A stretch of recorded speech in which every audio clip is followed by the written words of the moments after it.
Hey guys, welcome to Elk Hollow Homestead, and today we're going to be making some sub rolls.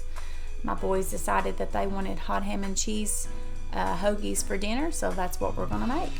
Alright, let's get started. Alright, we're going to start out with 2 teaspoons of instant active yeast. We're going to add that to our stand mixer. We're going to add in 2 cups of warm room temperature water. I like to use mine from my Berkey. It's just filtered and makes me feel better. You can use whatever you want from your tap, doesn't really matter.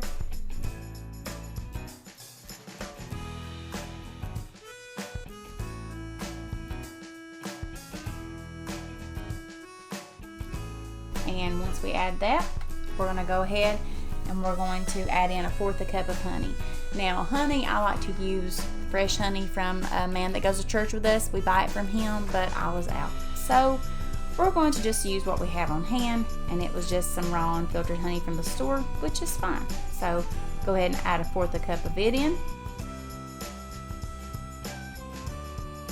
Once we get it added in, we're going to mix that up and let it sit for 10 minutes.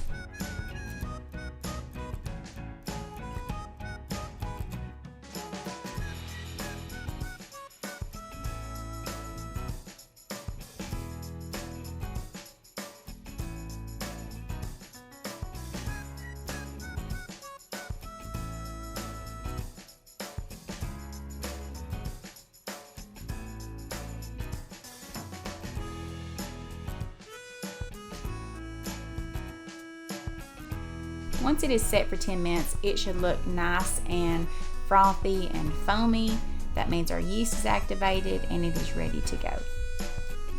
Alright, once we look at our yeast and see if it is mixed up, we're going to go ahead and start adding in our other ingredients, starting with our 1/4 cup of melted butter. Add it in. Then we're going to add in 2 teaspoons of salt. I like to use pink Himalayan salt. I don't like to use just white table salt or iodized salt, just for the fact it has anti-caking agent in it, and that's something that we try to avoid, whereas pink Himalayan salt does not have that in it. So that's one reason we use the pink salt. Get our pink salt added in, and we're going to start adding in our flour. We're going to level off 5 cups. My scoop is a cup, so I'm going to go ahead and level off 5 of those. If your dough seems to still be a little sticky and a little wet, you can add a little more flour. This recipe calls for 5 to 6 cups of flour, so you can just kind of eyeball it from there. Go ahead and put that in. You do not have to use a stand mixer. I've done this in a bowl with a spoon or just my hands to combine all the ingredients together. Whichever is fine. The stand mixer is just a little more convenient for me because it has a dough hook, and like I said, it's a church night, so we're trying to have little cleanup as possible. But go ahead and get those 5 cups of flour added in. I use an unbleached all-purpose King Arthur flour. You can use whichever brand flour you have, but just make sure it's all-purpose. Once we get that added in, we're going to turn our mixer on.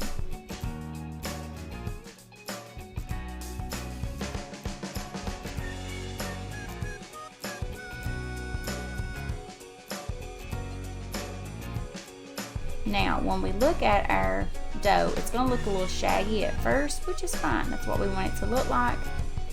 And we want to mix this dough until it is smooth.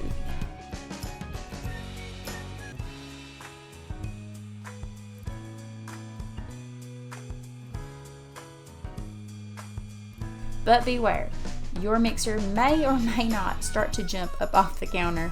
So when you're mixing dough, sometimes your mixer wants to come unlocked. So sometimes I usually just keep my hand up on top of the mixer just to keep it in place.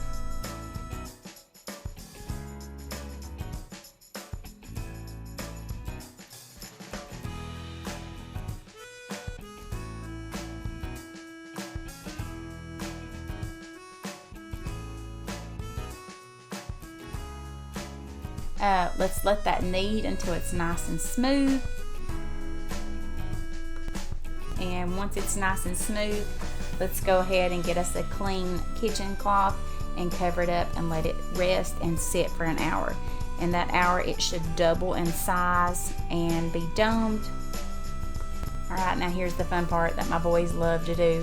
When you look at your dough after it's been an hour, you should have a big dome. That's the punch down part. That's the part they love to do. They want to say, can I punch the dough down, or let me see. That's something that you can let your family get involved, your kids, if they want to help you punch the dough down. I always let my kids help in the kitchen, get the dough punched down, and we're going to get it out of our mixing bowl. I'm going to go ahead and transfer it to my work surface that I want to knead my dough out on. I'm going to use my blue silicone mat. You don't have to. You can use your counter. I've used mine before. This just makes cleanup a little easier.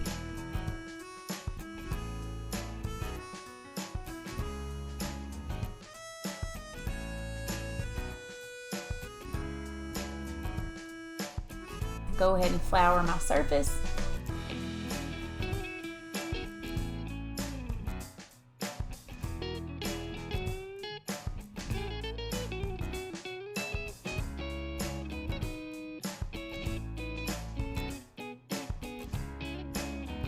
Get that mix out.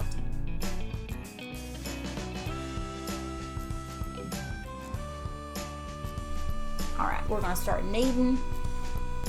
Okay, let's cut our dough in half, and we're going to cut this into portions that we think we would want subs to be.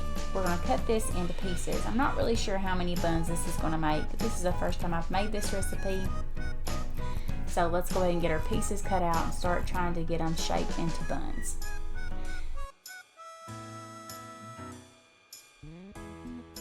I shaped these rolls. I've done the method where I fold over again, and roll up. Now once I roll these buns up, you want to make sure you tuck your ends in. Once you get your ends tucked in and it's all rolled up and it's the shape that you want, go ahead and set it to the side and move on to your next roll. Do the same thing.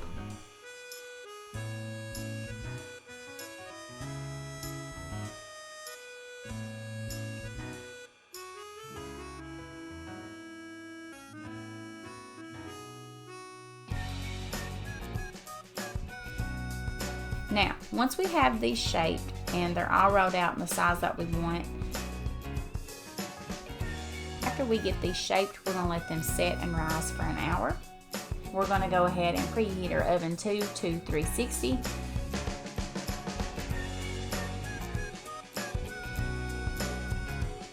Right, once your hour is over, we're going to go ahead and transfer them over to our baking sheet. I just have mine lined with parchment paper. Just go ahead and get them on your baking sheet. I'm going to cut 3 slits into the top of these just for decoration. Go ahead and get these in the oven. I'm going to set a timer for 40 minutes. Every oven is different and time will vary. I would start checking my rolls at 20 minutes. These I let go the whole 40 minutes, got busy, and they got a little darker than what I wanted, but they still turned out really good. Go ahead and get your rolls out once your 40 minutes is up, or however long it took for yours to get done. And I like to brush a little melted butter on the tops of them. That gives them that real nice shiny look. And we're gonna let these cool.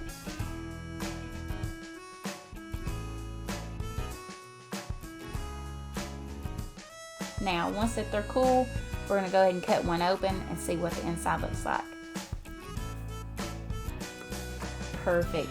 It's got a really good airy consistency, exactly what we wanted. And this is the final product, guys. This is my husband and my sandwich that we had for dinner tonight. Looks like our oldest son says it's a thumbs up, and he really enjoyed it. Looks like it was a hit, guys. So I hope you enjoyed our sub recipe, and let us know in the comments if you try it and how your kids liked it and how your family enjoyed it. All right, thanks.